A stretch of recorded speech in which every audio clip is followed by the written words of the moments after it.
It's a perfect situation.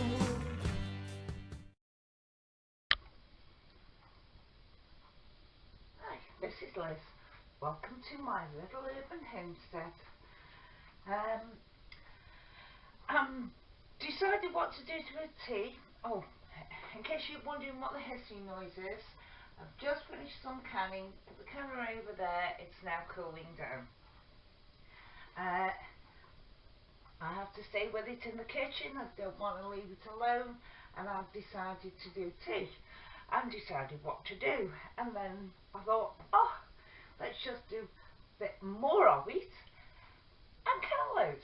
So I'm making tea for tonight, and then can it, and it'll be, hopefully 7 nights worth of meals altogether. So we'll see how it goes. I've got in here the 400 gram tins, 2 chopped tomatoes and 1 peeled plum tomatoes. I might need more than that, I might not, I don't know. So we'll put the temperature, the stove on, put it on low, just let things start with it. I've got some sausage meat and some mincemeat here, together with onion and garlic. There's leek, stick of celery, 2 large carrots, few mushrooms, all in here. I've got them lying around the fridge. Oh, and I've also got 2 medium-sized onions in there. So let's fry up the meat and then add it to the sauce. This actually will turn out to be my spaghetti bolognese, but as me, no actual per recipes, I am following the guidelines in my Ball home preserving book, and it's for a spaghetti sauce with meat. So basically what I'm putting in it is the same things that they're putting in it, just different quantities. They've started off on this, to give you an idea, 30 pounds of tomatoes. I ain't got 30 pounds of tomatoes hiding in my fridge. So that's why I'm going for canned tomatoes. Back again. The meat's just finishing off now.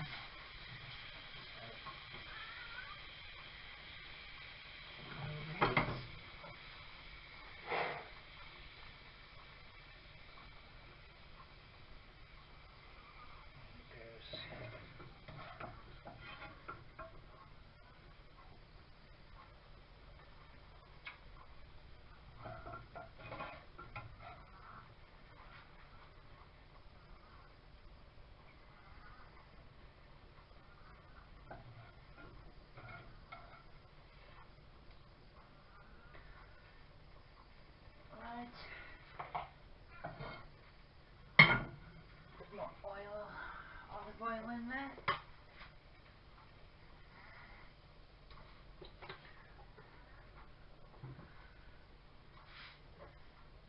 And dump in your onions with about 2 cloves of garlic. Don't have to put the garlic in, just depends if you like it or not.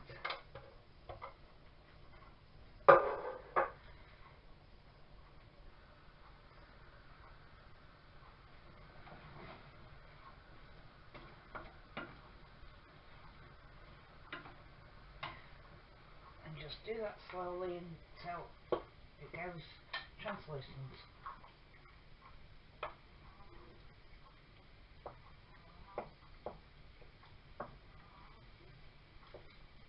Might need to add something thinner to this. Then I've got some passata in, so we'll just dump all that passata in.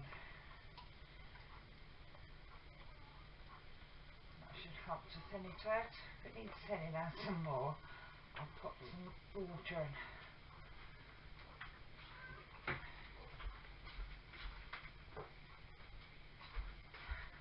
I apologise for the crying noise you've heard. The little whiny cries are off my cat. There's food down for her and she thinks she wants a fuss, not food. That looks a bit better.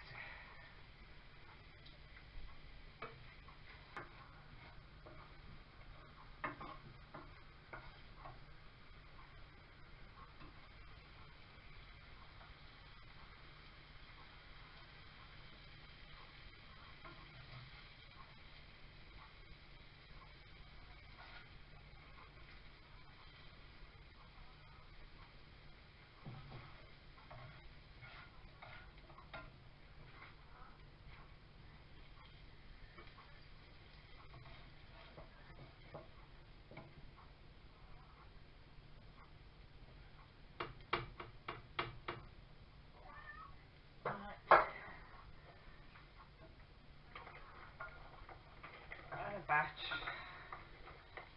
of veggies go in.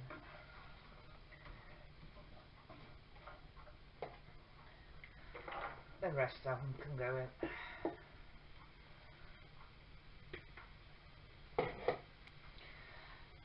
We'll just let that cook down a bit. I'll put some salt into it.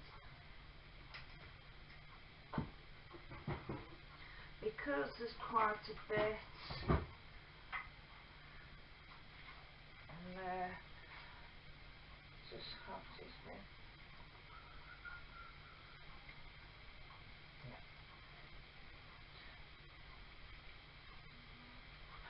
Half teaspoon in there, and half teaspoon, 1 teaspoon of rock salt in there. Stop crying, cat. And to help deglaze, I've got some cooking red wine here.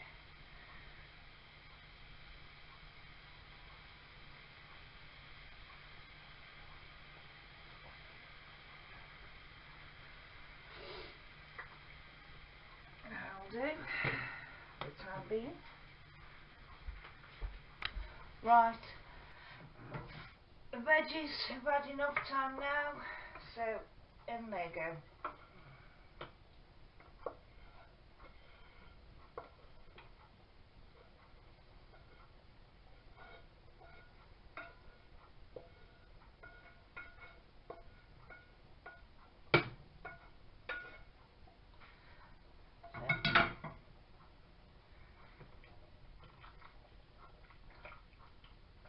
Just leave it to come up to temperature. Hello, back again for this bolognese sauce. The recipe also calls for some brown sugar, so I'm going to put in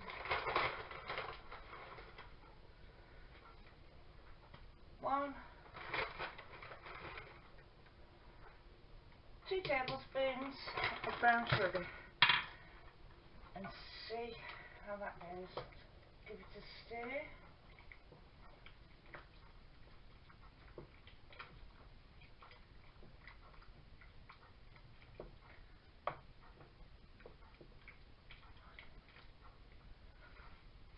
Smells quite nice actually. Right, the recipe calls for bring it to the boil, which it's more or less there, and let it simmer for about 5 minutes. So as I say, we're not actually cooking this.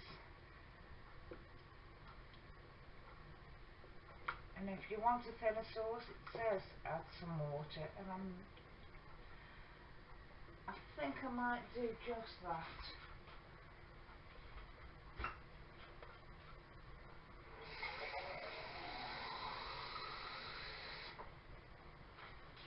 That's what. So that's about £12. I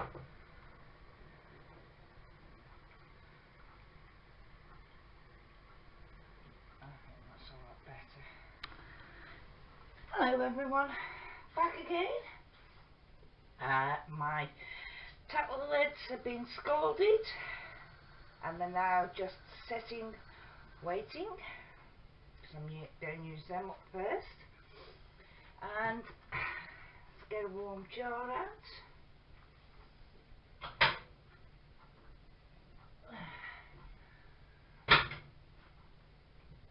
There we are. Warm jar.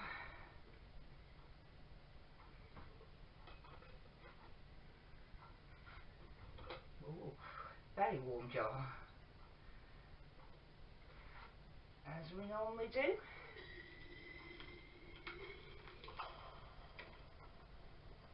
These jars are very warm.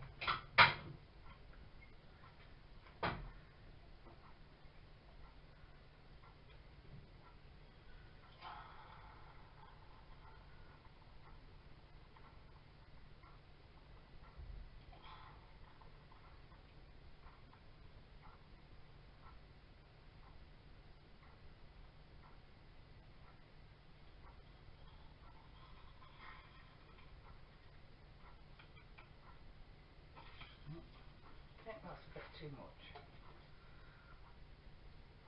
Yes, it is. Not a problem though. If you overfill at any time, just get a spoon and take it back out. Whoops. In my case, I take too much out.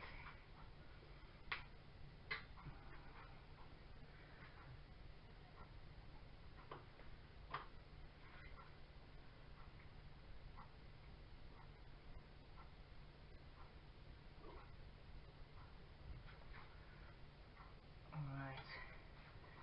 Check the headspace. We want an inch.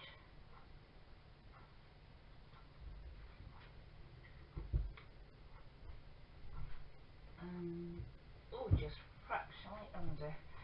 And once we've debubbled, it'll be even more under. So, debubble it.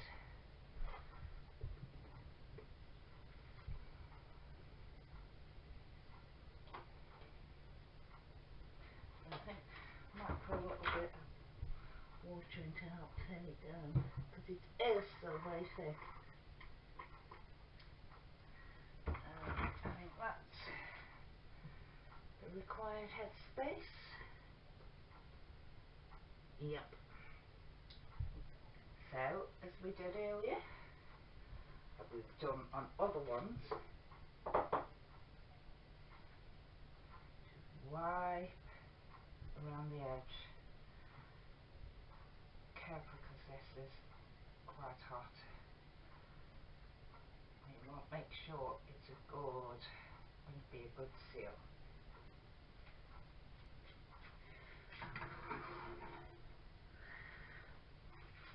I'll get the next couple of jars out to cool down a bit.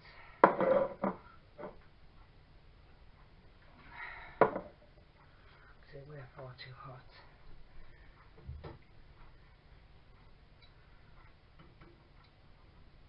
A ring. Place your ring on top. Your lid goes on top.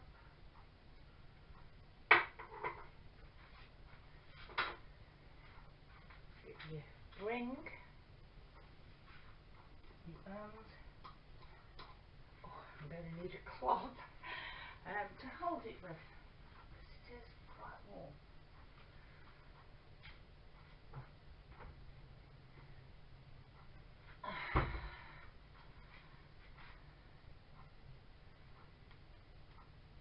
So you just, with the towel lids, just until you feel resistance, then back off a touch. And that can go in the counter, which is, that's a long implement.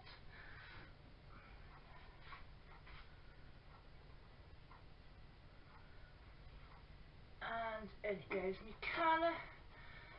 I've just topped up after I brought some other things out. Again, we've just finished and we've got 6 altogether. 3 with normal lids, 3 with tattle lids. So we do as we've done before.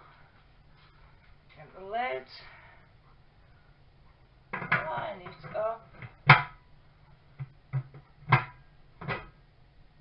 press down slightly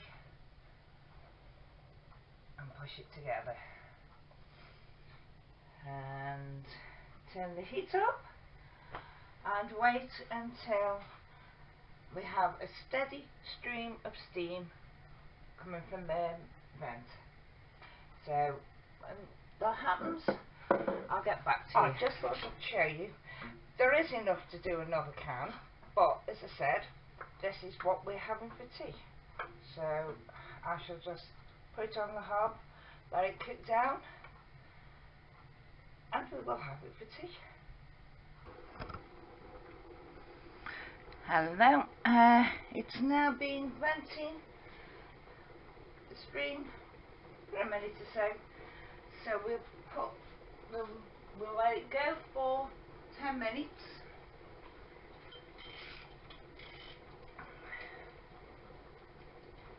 Before we put the weight on it. So when it's been going for 10 minutes, I'll come back to you. Hello, don't know how good this is going to turn out. Cook is a bit on the full side. It's been venting a steady stream now for 10 minutes. So we're going to put the weight on it, and as soon as it's up to pressure, 10 pounds of pressure, we will be processing it for 60 minutes. There's pint-sized jars in there, so it's 60 minutes for that. It's different if you're having different sized jars. Always check your manufacturer's instructions. So I'll be back to you when it's up to pressure. Hello, I'm back. It's now come up to its 10 pounds of pressure. So I can now start my timer because there's pints. I can do it for 60 minutes.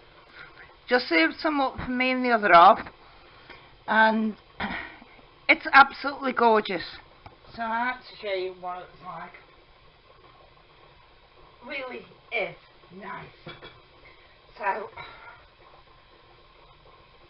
I'll babysit this until the time is finished, and then I'll come back to you. Hello, time has gone off now, so we can turn the heat off and let the canner cool down slowly. I'll be back to you once it's cooled down and we can take it off. Okay, bye. Right, it's now dropped to pressure, well, to 0 pressure. We'll take the weight off, move it forward slightly.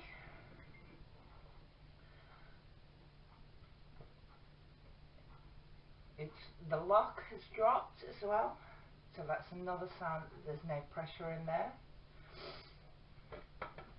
Open it, always open away from you or you will scald yourself. I think I'm starting a cold here, but you know what, look at all that steam that comes off.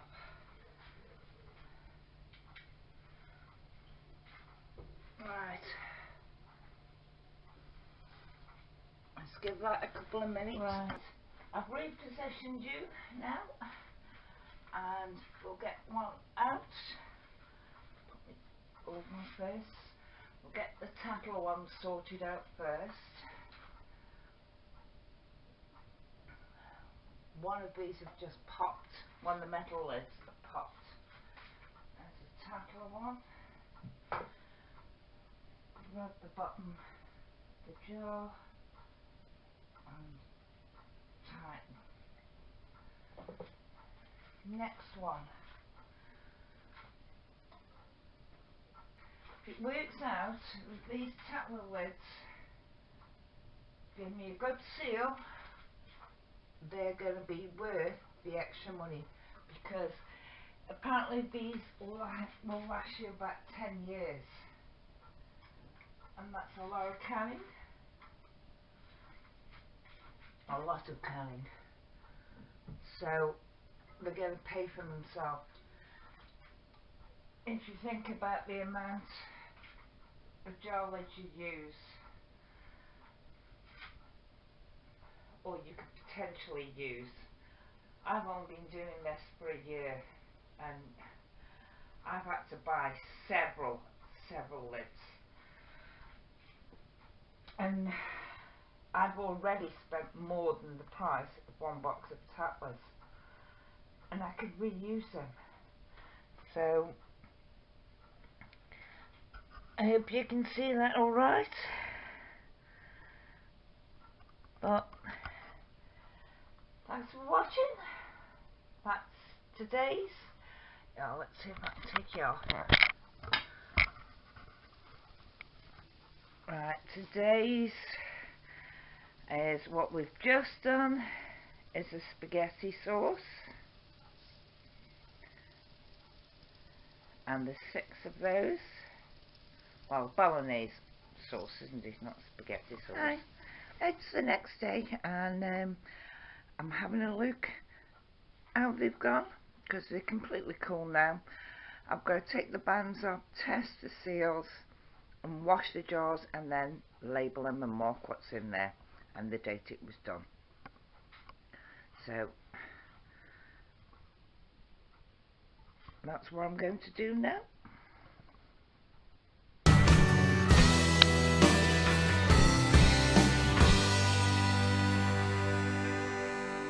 It's a perfect situation.